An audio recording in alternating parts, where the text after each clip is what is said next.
Bismillah ar-Rahman ar-Rahim. Thank you so much for being here for this introduction. Thank you for your invitation this evening. So as I was told, it's much more about a discussion, a conversation during the evening. So it will be a very short introduction to some of the points that I would have made if I had to go for a lecture on the relationship between faith and politics. And then I think with the questions and with your input, we'll go further in the discussion. You mentioned the last book about Islam and the Arab awakening, and this is a book where I'm tackling the issue of religion, faith, and politics in the light of what is happening in MENA, in the Middle East, and in North African countries. I think that as we are witnessing changes and kind of new dynamics in the Arab world, but also in Muslim majority countries, and even among Muslims living in the West, Western Muslims, and among you here living in the UK, it's important to come to a very critical and deep discussion on some of the challenges that we are facing. Now, my starting point is three things that I want to say as an introduction.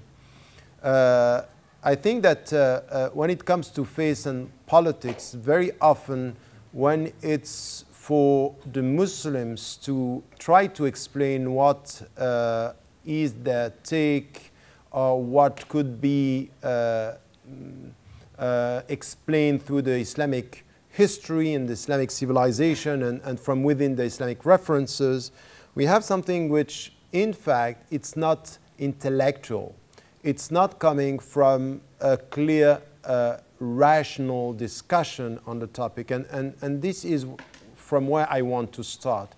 It's going to be a bit strange for you, but when it comes to faith and religion, one of the problems that I have when it comes to what is the Islamic discourse on this is a psychological problem. And the psychological problem is twofold. The first one is, in fact, to respond to the West, because we are questioned and we understand that there is a problem from an Islamic perspective when it comes to politics and governance.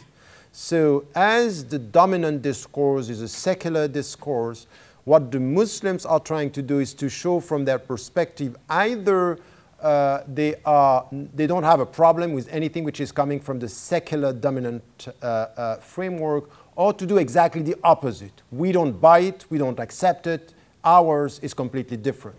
So the psychological factor is having an impact on the way we talk about faith, religion, and politics. And I would say the first liberation on this is an intellectual liberation to say we are not now responding to something which is the dominant discourse, but trying to challenge from within a tradition, from within a specific history, and from within references, a framework, telling us in which way we have to deal with our reference, our principles, and our objectives. So the second point is very much about this.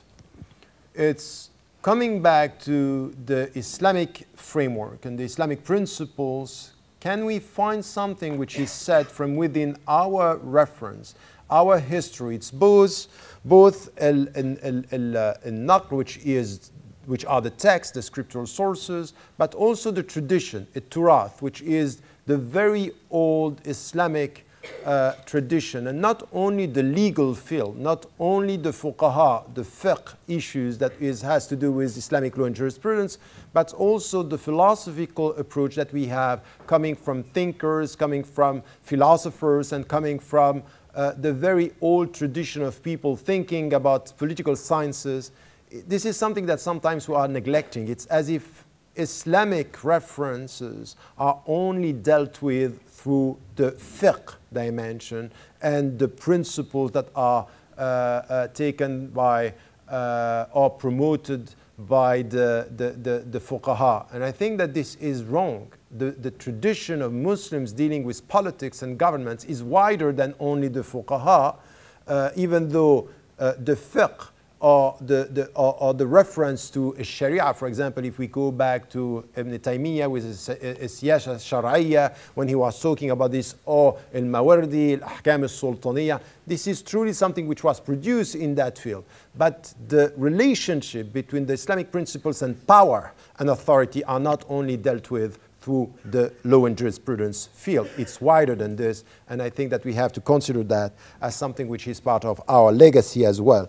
One of the main problems of Muslim thinkers and fuqaha today is to reduce their legacy to what was produced in a very, very specific field of fiqh, Islamic law and jurisprudence, while neglecting all what was done by thinkers, philosophers, and other contribution within the Islamic tradition, but also in a kind of discussion that the Muslims had through history with other universes of reference.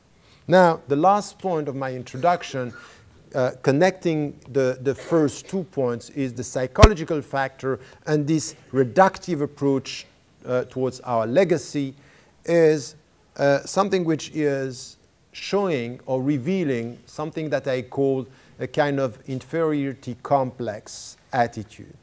And this inferiority complex is, in fact, as we are dealing with the West or dealing with other civilizations, the best and the simplest way to answer the challenges coming from other civilizations, other societies, is to qualify everything that is coming from the West by saying, you know what, the state is going to be an Islamic state, democracy is going to be Islamic democracy, economy is going to be Islamic economy, finance is going to be Islamic finance, and we just qualify by being Islamic all the fields of knowledge.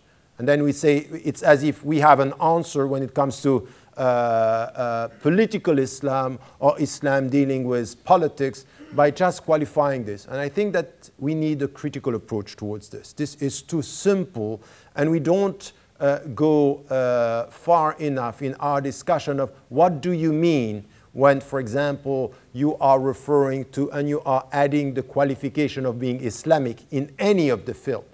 For example, now we have Islamic arts, Islamic medicine. We have Islamic everywhere. And this is where I think that we have to be critical. It doesn't mean that we don't have Islamic principles in the field, but to qualify the field without explaining what are the Islamic principles, it's not going to help anything which is an innovative approach towards the field when it comes to science, when it comes to human science or experimental sciences, and especially, of course, when it comes to politics. Now, having said these, just 4 points that I want to raise before starting the discussion. The first challenge when it comes to faith and politics in the Islamic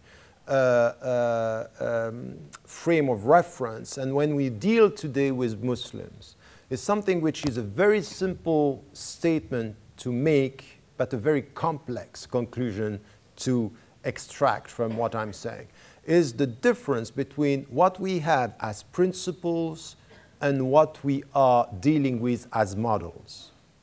In fact, if you come back to the way you read the scriptural sources, we all accept something which is we have different interpretations of the scriptural sources. Not only one, not only two. We have the Salafi literalists, the reformists, the rationalists, the Sufi. We all know this, that there are many interpretations. But not only we read the texts in a different way, but we read history in different way. When you come back to the very specific first experience of Muslims following in the footsteps, following the Prophet, peace be upon him, and following in the footsteps of what he did during the Mecca period, and then when he started to be the leader of a society and of a state, what is understood of the Medinian experience is how do you read this history? Some are saying this is the best historical experience. We have to imitate this experience because this was the Prophet, peace be upon him, and we have to follow in the footsteps.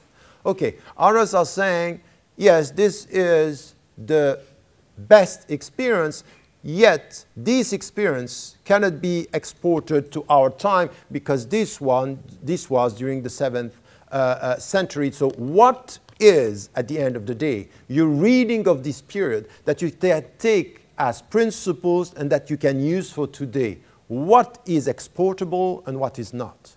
And when you speak in such a way, you will see that behind the way you read history, there is a mindset.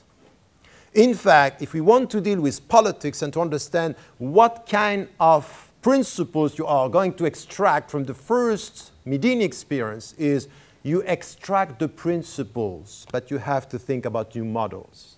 You don't extract the model. So the difference between the literalists and the reformists is the reformists are saying, we take the principles and we try to find the models. The literalists are saying, no, what you are doing is innovation, bid'ah. Meaning you have to stick to the principles, and the right way to implement the principles is to duplicate the model. So the point here is, when we deal with politics and we deal with power and governance, what we are talking about is what is your set of principles that you are taking that are trans-historical for you, while you understand that the models are historical. Put it in very simple words, principles could be universal and trans-historical. Models are historical. And when you say the models are historical, you are from the very beginning accepting something which is very important in politics, is human agency. That you need the human intellect to be able to go from the principles of one time to the models of another time. So the principles that were implemented in such a way during the Prophet's life are now to be understood in a new way. Meaning here that between the principles that you extract and the models that you implement, there is the human agency of the human intellect. So this is the way you have to deal with power. It's very simple to put it like this, but I can tell you that this is the heart of the deep discussions between the Muslim trends and the Islamic trends, between the Salafi. If you listen to what is happening now in Egypt, in Tunisia, in Yemen, in Syria, in Indonesia, in Malaysia, between the trends and what we call now the new visible Salafi politicized trends, this is exactly the point. What are you talking about? Are you talking about the principles, or are you talking about the models? And it goes as far as the way we dress, because you can say the principle of modesty are changing as to the models of modesty depending where you are. So from cultural dimension to political models, this is exactly the same mindsets. So if you are on the defensive, you tend to confuse principles and models by saying the only right way to be faithful to the principles is to duplicate the models. But if you are confident with your principles, you are ready to change the models. So once again, it's not only the way you read, it's the psychology through which you understand. I hope you understand that point, because it's critical in our discussion.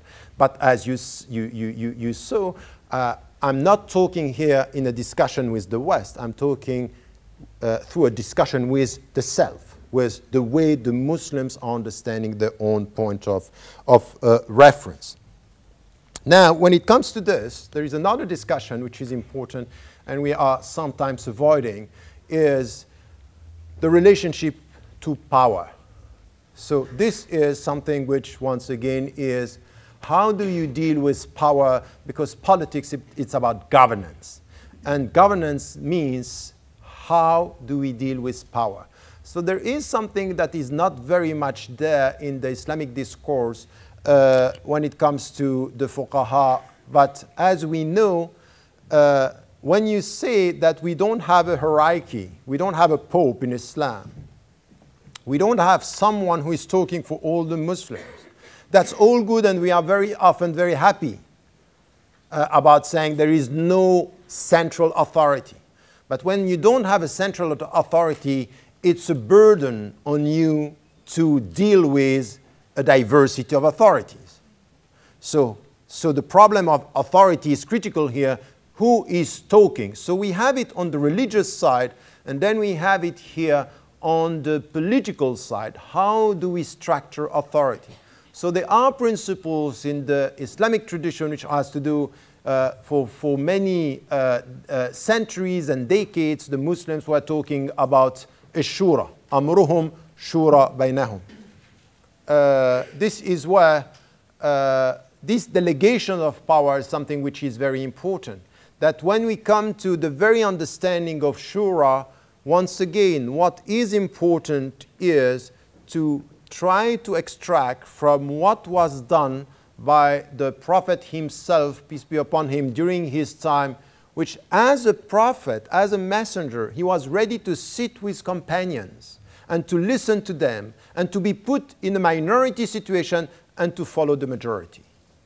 And the principles here is, he was right, by the way. At the end, he was right as a minority, but he had to follow the majority, and the Quran is coming to tell him they were wrong, they disobeyed, forgive them, and carry on consulting them. So the principle of consultation was confirmed after the defeat, saying something which is very important.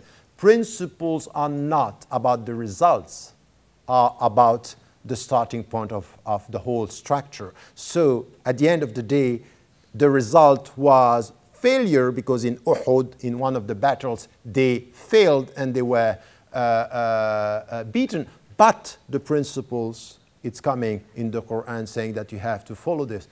Meaning here that we have to be very cautious when we don't have a central authority to deal with the way power is distributed and in which way people should be involved. So the principles here are very important. And when you speak about principles, you speak about something which is part of what you had when you arrive, and that we are trying to work with when it comes to the relationship between faith and politics. At the end of the day, when you have principles, what is central here, the principles are telling you you have to be and to stick to your objectives. And the objectives are about human dignity, about equality, about freedom. And this is what is known in the Western tradition, but very much in the Islamic tradition from the very beginning, the concept of maqasid, but essentially akhlaq. Akhlaq is what we can translate into English by ethics. It's the way you deal with principles, and it's the way you deal with the structures and with power. So when it comes to faith and politics, the main question is not to put Islamic and that's it, is to question the ethical dimension of your structures, the objectives. What do you want to achieve? In which way power is representing people? In which way, for example, the messenger, peace be upon him, came with the last message, and at the same time, he listened to God and he is followed, and he listened to people to be followed at the same time. And this is the same person. When the Quran is revealed, he follows God. But when the people has to work on something which has to do with governance, with power, he is listening to the people. And he's listening to the people, knowing that with God, he will never be wrong. But with human beings, he will be wrong sometimes. And they will be wrong. So this is the way he has to deal with this. So ethics in politics is something which is much more, which is deeper than the discussion about only qualifying power and authority with Islamic. Is what are the Islamic ethical principles that we can bring to the discussion about governance? What is al-hukm al-rashid, good governance today? What does it mean? So we'll find things that we find everywhere. So we are not scared. We should not be scared of universal shared principles, because by definition, universal principles are only universal because they are shared. So any civilization saying my principles are universal, it's monopolizing the principles. So the shared universal principles is when it comes to corruption, when it comes to transparency, when it comes to universal suffrage, when it comes to equal rights of the people, men and women in the whole structure. All this is part of what we have to bring into the discussion about faith, religion, and politics. And at the end of the day, what is the final point of the whole discussion is how much ethics do you put in politics? And ethics question the ends, the purposes, the goals, and the structure, the way you deal with the structure. Is there something that the Islamic tradition is saying about this? Yes, in all the fields. Even the Sufi are saying something about the way you have to deal with power. Even the Sufi is, in fact, the real sheikh in the Sufi tradition knows from the very beginning that he is not followed as the leader, he's serving as the model. So he's serving the people who are following him. In fact, he's at the service, in fact, which is the real understanding of authority that you have. Spiritual authority is not I'm the leader you follow, but I'm trying to serve you through the model, which is exactly what and how the Prophet, peace be upon him, was. And the last point here, which has to do with something which is the spiritual dimension. We need also, when the people are talking about spirituality and they think that it means to pray during the night and to disappear during the day, they don't get it. So it's really this. It's the spiritual dimension of power. What does it mean to get power? What is the meaning of authority? Because it's very dangerous. Authority and power is dangerous. And authority is everywhere. Anyone who is starting the discussion by saying, I have no power, is dangerous. Because power is everywhere. Someone who pretends not to have power could have lots of power on you, as you know. It's psychological, is in all its dimensions. So I think that this is where, in governments, we have to come to that discussion. And then the last point, which is also very important, is, in fact, to define politics. And I will end with this, because it's a very deep discussion here. Politics is not only governance, and it's not only power, it's not only being the head of state. Politics is everywhere. In fact, civil society, when we talk about politics, is civil society. When it talks about politics, it's also governance, it's about education. Tell me which kind of educational policy you have, I will know which kind of governance you propose. So, for example, if anyone is going to come and tell me, I want equal rights for men and women in my society, I will first start to say, can I show what is your curriculum, the way you educate your citizens? Because if you are serious about equal citizenship and equal rights for men and women, let us talk about education and not talk about the way people dress. Because the point is equal opportunities in schools and university. This is why we'll see this. This is why it's a drama and it's a catastrophe in the Muslim majority countries. The problem is not the way the women dress, it's the way they don't have access to education. The rate of women in education in North African countries is the lowest in the world, in North African countries. So that's not possible. So, and then you speak about governance and you speak about equal rights and you have some symbols of women to be shown, say, look, we are doing better. The problem is about grassroots education. So education is something which has to do with governance.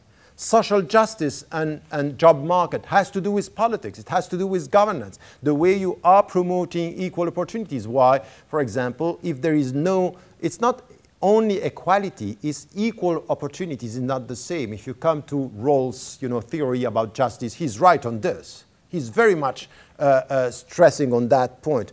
Don't speak about equal rights. Because the problem of equal rights is not what you get, it's from where you start. So it's equal opportunities. So what is given to you from wherever you are to get the same rights? This has to do with governance. This has to do with a policy. It has to do with power. In fact, education is power, job market and financial reality is power. So politics is everywhere. So if we are serious about ethics, the discussion that we have now in Muslim majority countries saying it's between the secularist and the Islamist is very simple, very simplistic and dangerous.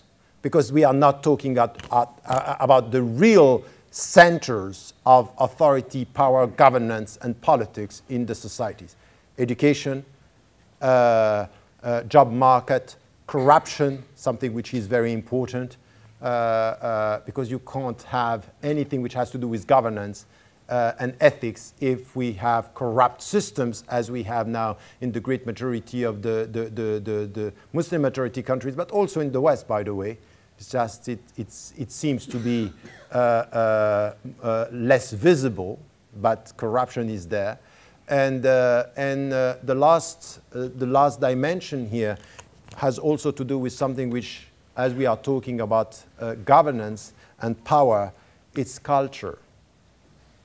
In fact, an economy.